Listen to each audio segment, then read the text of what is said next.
Você já reparou que algumas pessoas parecem ter um imã para oportunidades, enquanto outras, mesmo ganhando bem, estão sempre no sufoco, no limite? A diferença não está no saldo bancário, mas no que eu chamo de software mental. Como administradora de empresas, eu analiso métricas de negócios todos os dias.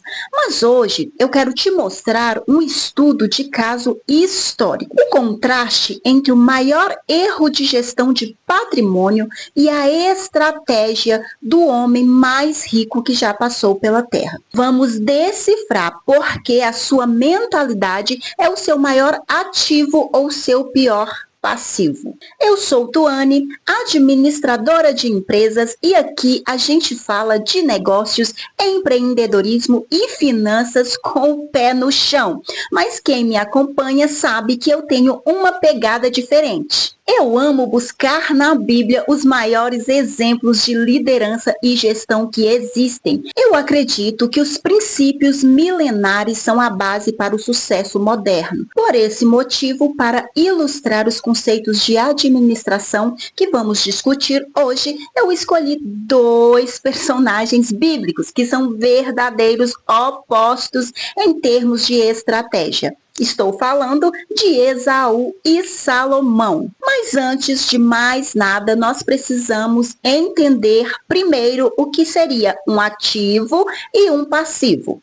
É o seguinte, na administração, um ativo ele coloca dinheiro no seu bolso, enquanto que um passivo retira. Na nossa mente, a lógica é a mesma. Existem os ativos mentais que rendem juros compostos ao longo do tempo. Um exemplo é a visão de processo. O que seria a visão de processo? É entender que a riqueza é construída tijolo por tijolo. Veja na Bíblia o caso de Isaac. Se você não conhece a história de Isaac, vale a pena conhecer.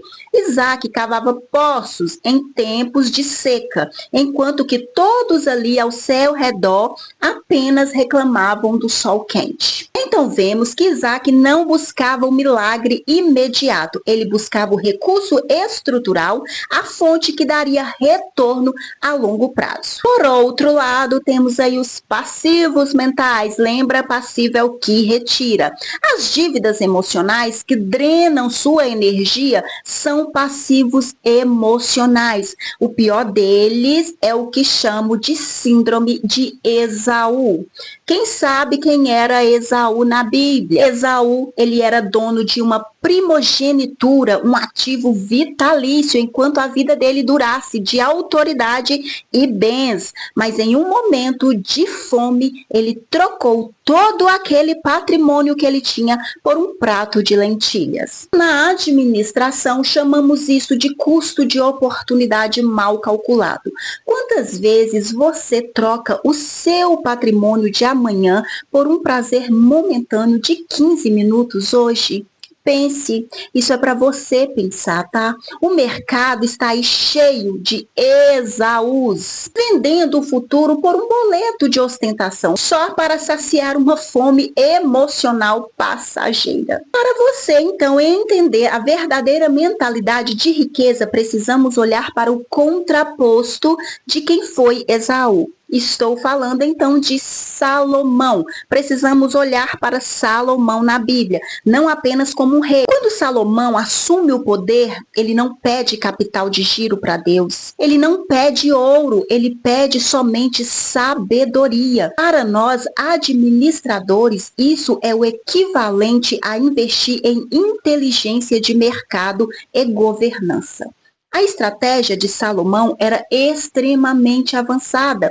Primeiro, ele focou na verificação e logística, controlando as rotas de comércio e construindo cidades de estoque. Salomão entendeu que quem controla a distribuição controla também o lucro. Depois, Salomão trabalhou criando alianças estratégicas com outros reis para acelerar o crescimento que o esforço individual qual sozinho não alcança. Salomão também diversificou seu portfólio, tendo frotas navais, minas e agriculturas de escala, garantindo que o reino nunca dependesse de uma única fonte de receita. E o principal, Salomão criou uma autoridade de marca tão forte que líderes de nações distantes atravessavam desertos para aprender com ele, enquanto que Esaú focou somente no operacional, que foi na fome do agora. Salomão focou no estratégico, na estrutura do amanhã. Percebemos então que Esaú agiu como um autônomo que troca horas por comida. Salomão agiu como o empresário que constrói sistemas que trabalham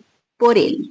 Mas é o que dizem, né? O conhecimento sem execução é apenas entretenimento. Por isso, vamos então aplicar hoje uma metodologia na sua vida com 3 passos práticos, tá? O primeiro deles é a auditoria do eu mereço.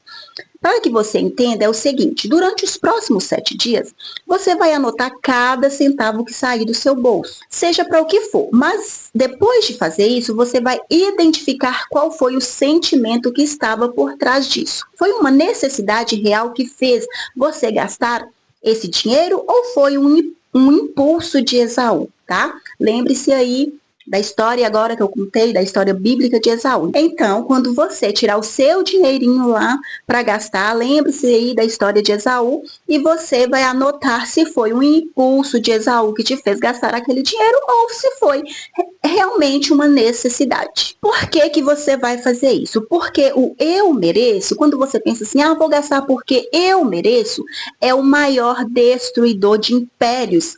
Pare, então, de financiar o seu cansaço e comece a financiar a sua liberdade. O segundo passo chama-se dízimo do seu futuro. Segundo o exemplo de José do Egito, eu falo muito de José aqui nos meus vídeos, porque eu acho ele, assim, extremamente inteligente. José foi aquele, que estocou na fartura, ele guardou 20% na época da fartura, porque ele saberia que viria a época difícil. Então, foque aí no exemplo de José e separe no mínimo 10% do que você ganha antes de pagar os outros.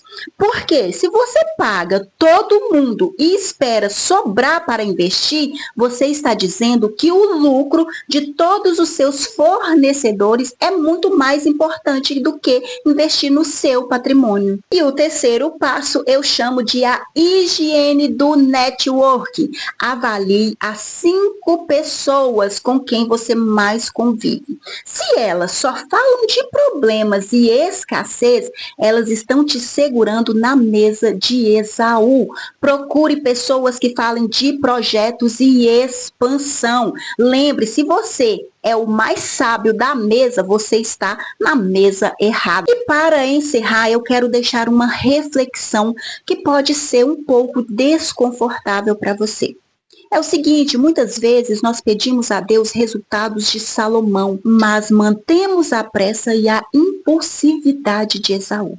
Se a sua vida fosse uma empresa de capital aberto hoje, me responda, você compraria ações dela? Você investiria na sua própria gestão? Riqueza não é sobre o que você tem na conta, é sobre quem você se torna para chegar até lá. A gratificação imediata passa muito rápido, mas o legado de uma boa gestão sempre irá multiplicar. Escolha então hoje, você vai ser governado pela sua necessidade momentânea ou pela sua visão de futuro? Comenta aqui embaixo. Decido então pelo estratégico. Quero saber quem está pronto para gerir a vida como um grande negócio. Curte, compartilha esse vídeo e a gente se vê no próximo. Um abraço e até lá!